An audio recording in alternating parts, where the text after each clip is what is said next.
Hij was een mannetjie saam met my in die skool gewees en natuurlijk ook in die lewe te breed gehad. En sy maat van tyd tot tyd in Spar geloop werk vir extra inkomste. En op 'n dag besluit, maar geld vir klere koop is nie in die dagboek neergeskryf nie. Sy besluit toe om uit die bakkery uit meelsakkies te vat en vir die man onderbroeke uit meelsakkies uit te maak. Nou kyk, ek weet nie of jy al ooit 'n meelsakkie aan jou gat gehad het nie. Kyk, hy sit baie maklik en hy raak vinnig droog en hy is mos gewoond aan 'n stowwerigheidjie, so hy hou die nodige baie maklik binne.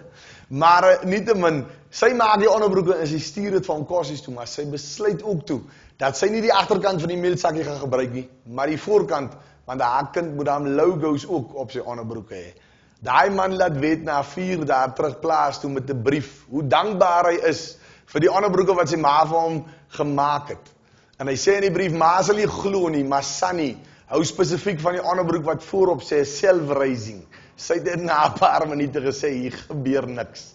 Hy sê maar na Sari is self 'n baie netjiese kind. Hy sê Sari hou van die een wat voorop sê rol dun uit. Hy sê magtig, was sy aanwesig geweest. Hy sê maar Johanna. Hy sê maar liewe mens, Johanna is die mooiste kind ooit geskape. Hy sê gisteraand toe hulle die kossie se ligte afsit. Hy sê toe loop breek ek by Johanna met die smart onderbroeke vir my. Hy sê toe die onderbroek vir Johanna wys toe klaps my bo van my 2 potte af. Hy sê dis natuurlik die onderbroek wat voorop gesê het ideaal vir vetkoeke. Hy sê liefde vir pa en groete by die huis.